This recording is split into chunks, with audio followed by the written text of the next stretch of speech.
viewers. Welcome to African Proverbs. Their meaning, interpretations, even their moral lesson. I am Pa Dairo.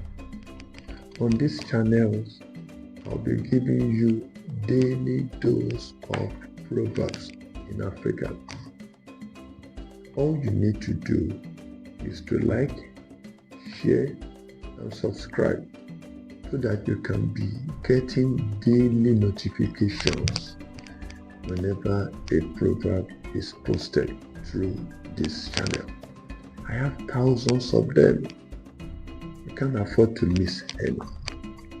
Today's proverb says, "The early bird catches the worms." What is the meaning of this? This proverb emphasizes the importance of proactiveness and taking advantage of opportunities. Yes. What is the moral lesson now? The moral lesson is that everyone listening to me out there today, you should be prepared, diligent, and ready to seize opportunities whenever they arise.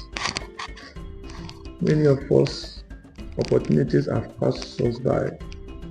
Maybe because you got to where you're supposed to take the thing, you got there late. But from now, you have to be proactive, you have to be diligent, you have to be prepared to seize opportunities whenever they arise. Once again, like, share, and subscribe. I will see you tomorrow. Bye for now.